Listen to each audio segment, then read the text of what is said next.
तंबाकू नोशी जो है वो बज़ाहिर तो एक आदत लगती है, लेकिन हकीकतन ये एक मोज़ी मर्ज़ की तरह दुनिया में फैल रही है और इंसानों के लिए एक मुश्किल का बायस बन रही है। और मैंने अपनी तमाम ज़िंदगी में बेइंतहा लोग देखे हैं जो सिगरेट नोशी की वजह से कैंसर जैसे मोज़ी मर्ज़ में मुब्तला हो जाते हैं।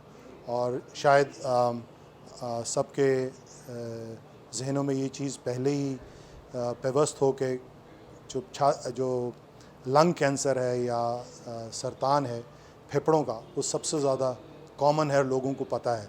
लेकिन इसके अलावा आप सोचें कि जहाँ जहाँ धुआं जाता है वहाँ वहाँ एक्सपोजर होता है और कैंसर होने का चांस बढ़ जाता है। इसमें नाक, कान, गला, इवन मैदा, इसके अलावा ख़वातीन में ब्रेस्ट कैंसर, यूट्रस का कैंसर, सर्विक्स का कैंसर, पैनक्रियास का कैंसर और दोनों सेक्सेस में ब्लैडर का कैंसर या किडनी का कैंसर, इन तमाम में तंबाकू एक बड़ी वजह समझा जाता है।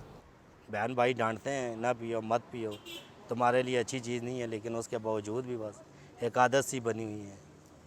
जबकि मैं उनके सामने नहीं पीता, बाहर गली में पी लेता हूँ, रोड पे पी लेता हूँ, क्योंकि इधर तो मेरे पास कोई भी नहीं होता ना। तो बस इसीलिए एक आदत सी बनी हुई है, जिसकी वजह से अभी कोशिश करेंगे इंशाल्लाह छोड़ने की, और काफ़ी दफ़ा की भी है लेकिन नहीं छूट रहे।